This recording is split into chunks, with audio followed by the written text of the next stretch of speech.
আসসালামু আলাইকুম। আজকে আমরা নতুন একটা কাজ নিয়ে আমাদের চ্যানেলে আপনাদেরকে শেয়ার করব। সেটা হলো আমাদের গেইন কন্ট্রোলার। এটা একটা একটু A16003 মডেলের। এখানে কি কি আছে আমরা একটু সেটা আগে দেখি। এখানে আছে একটা পোটেনশিওমিটার, এই একটা পোটেনশিওমিটার। এটা হলো আমার যে এই যে গেইন কন্ট্রোলের জন্য যে এখানে এই যে পোটেনশিওমিটারের ওয়ারিংটা দেখা যাচ্ছে, এইটা মূলত এখানে ইন্টারনালিও লাগানো আছে এবং এক্সটার্নালিও চাইলে আপনি লাগাইতে পারবেন। আমি যেটা এই যে এক্সটার্নালি লাগাইছি, এই যে এখানে লাগাই নিছি। তো এখানে মূলত যে জিনিসটা কাজ করতেছে সেটা হলো কি, আমার এখানে কোনো একটা লোডকে দেখেন, কোনো একটা লোডকে সে মেইন লোড হিসাবে এই যে এখানে এই যে মেইন আউটপুট হিসাবে একটা লোডকে অন করতেছে। সেটা হলো এই লাইটটা আমি সোলোনাইট বাল্ব ধরতে পারি, যেহেতু সিঙ্গেল ফেস এটা সোলোনাইট বাল্ব হইতে পারে, এসি অথবা ডিসি। এর কারণটা হলো কি, কারণটা হলো এই যে এইখানে কমন একটা ভোল্টেজ আছে। তো কমন ভোল্টেজটা দিয়ে আমরা মেইন পাওয়ার থেকে কমন আনছি। এখানে 220 ভোল্ট লেখা আছে, বাট এটা এসি না ডিসি সেটা কিন্তু লেখা নেই। আর এটার যে ইনপুট সেটা কিন্তু এসি। ওকে, তো এখানে এসি ইনপুট ঢুকতেছে আর এখান থেকে একটা সেম আউটপুট বের হচ্ছে। তো আউটপুটটা আমরা লাইটটা, আর ইনপুটটা আমাদের মেইন পাওয়ার। এখানে হলো মেইন সুইচ, এই 13-14 এটা একটা মেইন সুইচ। মানে এই সুইচটা যদি আপনি অন করেন তাহলে এই মেইন আউটপুটটা অন হবে। দেখেন আমি এই মেইন আউটপুটটাকে অন করতেছি এবং এই মেইন আউটপুটটাকে এখন কি করতেছি, আমি এই যে অফ করতেছি। দেখেন এই যে আমার মেইন আউটপুটটা কিন্তু অফ। ওকে, তো এইটা ছিল আমার কি, এটা ছিল আমার মেইন সুইচের কাজ। তারপরে সেটা হলো আমার এইখানে আছে কমন এবং দুইটা অক্সিলারি, মানে দুইটা সুইচ। এখান থেকে কমন দিয়ে আমি যেটা বের করব, দুই দিক থেকে আমার কি করবে, আউটপুট বের হবে। সেই জন্য আমি দুইটা লাইট এখানে ব্যবহার করছি এবং এই দুইটা সুইচকে চেঞ্জিং আনার জন্য এই দুইটা হতে পারে সোলোনাইট বাল্ব, হাইড্রোলিক সোলোনাইট বাল্ব। অবশ্যই এটা লাগানো ছিল যেখানে সেখানে মেবি হাইড্রোলিক টাইপের কোনো কাজ করা হয়েছে। যেমন খুব দ্রুত যদি কোনো চেঞ্জিং আনা লাগে, রিভার্স ফরওয়ার্ড খুব দ্রুত করা লাগে এবং সেন্সরের মাধ্যমে, এবং টাইম সেট করা লাগে, চেঞ্জিং টাইমটা কতটুকু হবে সেই ধরনের টাইম সেট করা লাগে, তাহলে এটার মাধ্যমে করতে হয়। তো এই হলো সুইচ দুইটাকে আমি এখানে যখন যে কোনো সুইচ যখন অক্সিলারি টাইপ থাকে, আমি জানি রিভার্স ফরওয়ার্ডে যে জিনিস চলবে অবশ্যই একদিকে অন থাকবে এবং অপর দিকে আলাদা সুইচের মাধ্যমে অন করতে হয়। তাইলে আমরা যেটা এখন পাচ্ছি সেটা হলো আমরা কিন্তু কোনো সুইচ এখানে অন করিনি, বাট একদিকে আমি লোডটাকে অন পাচ্ছি। এখন আমি যেটা করব সেটা হলো আমি অপর দিকে করব। তাহলে আমি এদিকে যদি ধরি, দেখেন এদিকে যদি ধরি, আমার কিন্তু এই যে এদিকে যদি ধরি, তাইলে ভিতরে একটা ইন্ডিকেটর জ্বলতেছে এবং এই লোডটা কিন্তু চেঞ্জ হয়েছে।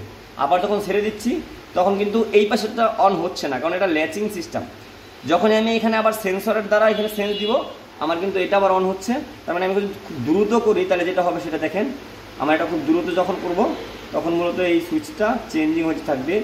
এই হলো গেইন কন্ট্রোলারের কাজ। মূলত এইখানে গেইনের একটা ব্যাপার থাকে, সেটা হলো কি সেট, এই সেট এবং সেট টাইম আপ ডাউন করার যায়। এটা হলো গিয়ে গেইন কন্ট্রোলারের যে কাজটা সেইটা। আমরা এই যে এখানে চেঞ্জিংটা হয়তো বা বুঝতে পারতেছি না টাইমিংয়ের ক্ষেত্রে। এই দেখেন আমি কিন্তু দুইবার অন করতেছি, কিন্তু তা সবসময় কিন্তু হচ্ছে না। এটা টাইম প্রয়োজন। এখানে যে লেচিংটা করে রাখছি না, এইটা খালি লাগাইলে হবে না, এটা টাইম প্রয়োজন আছে। সেই টাইমটা মূলত এখান থেকে সেট করতে হয়। আর এই ভেরিয়েবলটা দিয়ে হলো মূলত কারেন্ট প্রবাহ করে। কারেন্ট মনে করেন সলিড বাল্বটা 100 ওয়াট হইতে পারে, 200 ওয়াট হইতে পারে। তো এইটার জন্য যতটুকু কারেন্ট দিলে সেটা আস্তে, আমরা জানি কারেন্ট যত বেশি হয় একটা কয়েলে বা একটা সোর্সে তত শক্তি বেশি হয়। তো এই শক্তিটা কন্ট্রোল করার জন্য মূলত কি করা হয়েছে, এই যে একে ব্যবহার করা হয়েছে। এইটাই হলো গেইন। ওকে, একে ব্যবহার করা হয়েছে, এর মাধ্যমে সেই শক্তিটাকে আপনি চেঞ্জিং আনতে পারবেন। এবং আপনি যদি চান যে এই শক্তিটা ফুল করবেন তাহলে ভেরিয়েবল ফুল করে দিবেন, আর যদি কমায় মানে শক্তিটা কম পরিবর্তন করবেন বা প্রবাহ করবেন, তাহলে আপনি এটাকে কমায় দিবেন। এই হলো মূলত কি এই দুইটা সুইচের আর এই ভেরিয়েবলটার কাজ। এখন এই লোডটা সবসময় লাগানো থাকবে। মনে করেন এটা একটা পাম্প, এটা একটা হাইড্রোলিক মেইন বাল্ব অথবা পাম্প।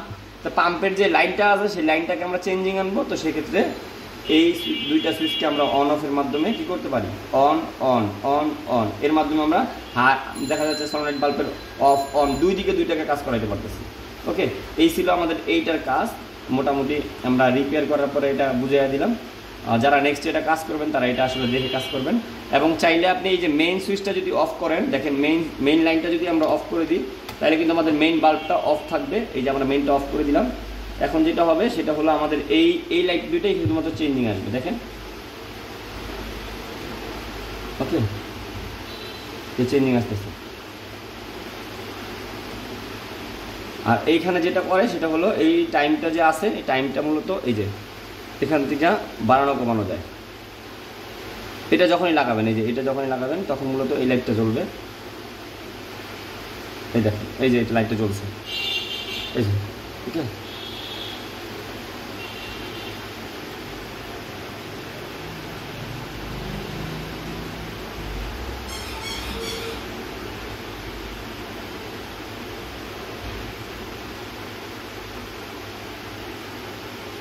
আশা করি সবাই বুঝতে পারছেন যে জিনিসটা আসলে কীভাবে কাজ করে। তো এরকম এটা রিপেয়ার বা এই ধরনের কানেকশনে যদি সমস্যা, আপনারা এই ভিডিওটা দেখে কিন্তু মোটামুটি একটা কানেকশনের ধারণা পেয়ে গেলেন। আর যারা আসলে রিপেয়ার করবেন, রিপেয়ার করার আগে অবশ্যই এইভাবে চেক দিয়ে দেখবেন যেটা আসলে ভালো আছে কিনা খারাপ আছে। এই ছিল আমাদের ভিডিওর মেন টার্গেট, যে কারণে আসলে ভিডিওটা বানানো। ভালো থাকবেন সবাই, দেখা হবে নেক্সট ভিডিও। যারা ট্রেনিং করতে চাচ্ছেন, ট্রেনিং ইলেকট্রনিক্সের ট্রেনিং যারা করতে চাচ্ছেন, আমাদের ট্রেনিং সেন্টার যেহেতু অলরেডি রানিং, আমরা ইলেকট্রনিক্সের ইন্ডাস্ট্রিয়ালের ট্রেনিংগুলো করাচ্ছি এবং আবাসিকের ট্রেনিংগুলো করাচ্ছি। তাদেরকে শুধুমাত্র একটা জিনিসই বলবো, আপনারা জিজ্ঞেস করেন যে আসলে কি শিখাবো আমাদের ট্রেনিং সেন্টারে। ইন্ডাস্ট্রিতে কাজ করার সময় আসলে আপনি লিমিটেশনের ভিতরে থাকতে পারবেন না যে আপনার কি রিপেয়ার জানা দরকার, ওকে। সেই লিমিটেশনটার ভিতরে থাকতে পারবেন না। যদি এটা কেউ আপনাকে লিমিটের ভিতরে শিখিয়ে দেয়, তাহলে যেটা হবে সেটা হলো আপনি ইন্ডাস্ট্রিতে গিয়ে কোনো ছোট্ট একটা কাজে, যেমন এইটা মনে করেন 2000 টাকার একটা জিনিস, আপনি অনেক ভালো রিপেয়ার করতে পারেন, ইলেকট্রনিক্সের অনেক ভালো একজন ইঞ্জিনিয়ার, বাট আপনি 1 লক্ষ টাকার ইনভার্টার রিপেয়ার করতে পারেন, 1 লক্ষ টাকার পিএলসি রিপেয়ার করতে পারেন, কিন্তু এইটা রিপেয়ার করতে পারেন না, তাহলে আপনার ভ্যালু কমে যাবে। হ্যাঁ, তখন আপনাকে আর ভ্যালু দেওয়া হবে না, যেটা আসলে একজন ইলেকট্রনিক্স ইঞ্জিনিয়ারের পাওয়া উচিত বা একজন ইলেকট্রনিক্স টেকনিক্যাল পার্সনের পাওয়া উচিত।